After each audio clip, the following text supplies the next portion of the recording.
Okay, so I'm watching The Loose just like everybody else, and I'm not surprised at all by the character assassination and the slandering that well educated, pretty, sophisticated, clear woman is facing after her death. We are the kind of society which thinks that just because we wear nice clothes and say things in English and are clear in our speech that we are good people. That is not true at all. We actually are such judgmental classes people who play so many money and status games and use power to our advantage that we don't realize that the person in front of you could be sensitive, could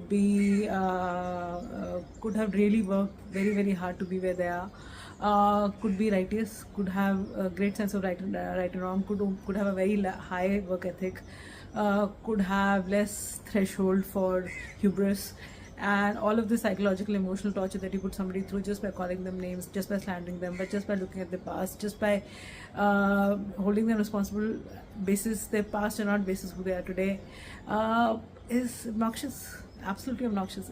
We are willing to kill somebody just for our own advantage.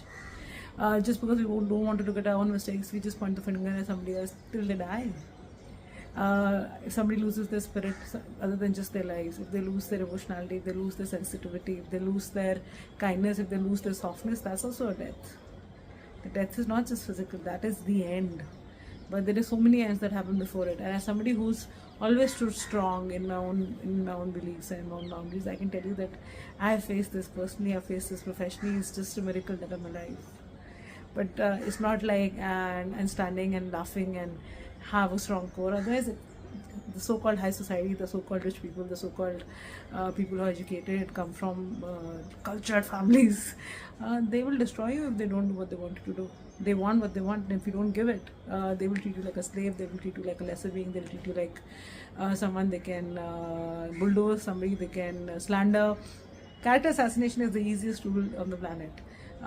Calling you less than, not good enough, do you fit into this society, into this clique, into this, and you know, I work in the movie industry, it's full of it, media is full of it. There is no society where somebody who's outspoken, who's clear, who has courage, who has boundaries is appreciated or respected or taken care of. You actually just called an outcast. Even called stuff like behavioral issues, psychiatric issues, etc. Just because you have a voice and you raise it and you use it. If the same thing was done by a man, no, you will be strong and ambitious and whatever. But as a woman, you can't be a leader. You can only be mad, no?